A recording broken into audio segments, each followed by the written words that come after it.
जय श्री कृष्ण। आज बात करते हैं भगवान विट्ठल की और उनके भक्त पुंडलिक की। और भगवान विट्ठल का विश्व प्रसिद्ध मंदिर है पंढरपुर में, जो कभी पुंडलिकपुर हुआ करता था। बदलते बदलते पंढरपुर हो गया उसका नाम। तो जब पुंडलिक बहुत छोटा था तभी वो एकदम कृष्ण भक्त था। भगवान की पूजा करना, उनको भोग लगाना, उनके साथ बातें करना, सोना, उनको सुलाना, उनको जब भगवान सो जाते थे फिर सोने जाता था। बहुत बड़ा भक्त था भगवान का। माता पिता भी उसको देख के बड़े आनंदित होते थे कि भाई मेरा पुत्र कितना भक्त है, बड़े आनंदित अपने पुत्र को देख के। लेकिन पुंडलिक जैसे जैसे बड़े हुए तो उनकी संगति गलत हो गई, तो वो जो भक्ति भाव थे वो सब छूट गए। और उसके बाद माता पिता ने सोचा कि भाई इसका विवाह कर दें तो इसकी संगति सुधर जाए और ये वापस भक्ति भाव में आ जाए। विवाह करते पर पुंडलिक नहीं सुधरते हैं, वो माता पिता के साथ गलत व्यवहार करते हैं। तो एक बार माता पिता दुखी होकर सोचते हैं कि हम काशी चले जाते हैं यात्रा पे, तो वो काशी यात्रा के लिए निकलते हैं।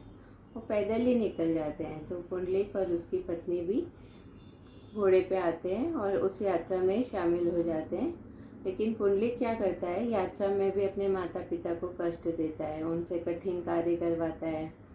तो जब ही यात्रा आगे चली और एक कुकुट स्वामी का आश्रम आया तो सभी ने सोचा यहाँ पे 2 दिन विश्राम किया जाए।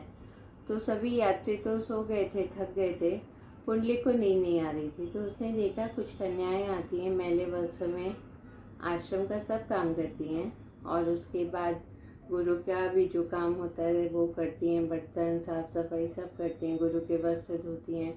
उसके बाद वो पूजा घर में जाती हैं। जब वहाँ से वापस आती हैं तो उनकी जो मलिन वस्त्र थे वो एकदम सफ़ेद श्वेत, इतने एकदम प्योर हो जाते हैं। तो पुंडलिक ने सोचा ये कैसे हुआ।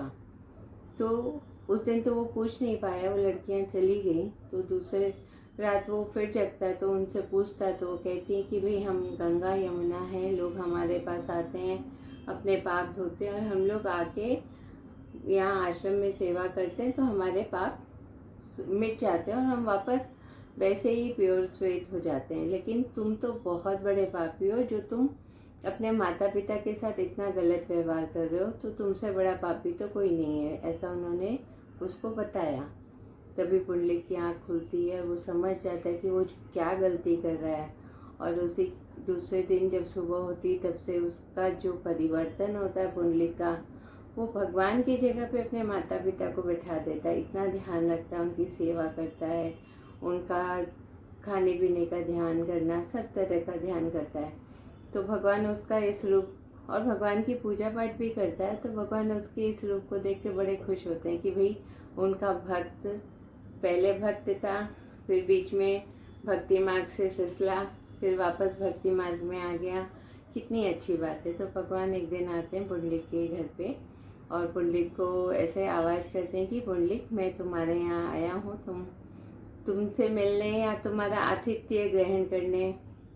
तो पुंडलिक देखते हैं, हम भगवान के दर्शन होते हैं उनको। लेकिन पुंडलिक कहते हैं कि अभी मैं अपने माता पिता की सेवा कर रहा हूँ, इनको नींद आ जाए फिर मैं आपसे बात करता हूँ। तो वो उनकी अपने माता पिता के पैर दबा रहे थे। तो फिर थोड़ी देर खड़े रहते भगवान, तो फिर पुंडलिक को ध्यान आता है कि भगवान खड़े हैं, तो वो एक ईंट उनकी तरफ सरका देता है कि प्रभु आप इसमें खड़े हो जाइए। ईंट जिसे महाराष्ट्र में वीट कहते हैं। तो भगवान उस ईंट पे खड़े हुए और जब पुंडलिक ने सेवा कर ली और जब वो देखता है तब तक भगवान उसमें मूर्ति के विग्रह में परिवर्तित हो जाते हैं। और भगवान वो ईंट पे ऐसे खड़े थे, कमर पे हाथ रख के, और इसके लिए उनका नाम पड़ा विट्ठल, क्योंकि ईंट को वीट कहते हैं यहाँ पर महाराष्ट्र में, तो विट्ठल नाम पड़ा। और भगवान के साथ उनकी पत्नी रुक्मणी भी थी।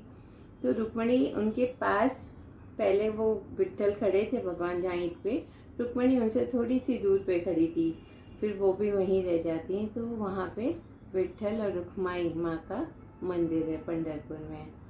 तो भक्त पुंडलिक और हमारे भगवान विट्ठल, इनकी अद्भुत कथा जिसमें हम अभी भी हजारों साल या उससे भी ज़्यादा ही हो गए होंगे, तो वो कथा आज भी है।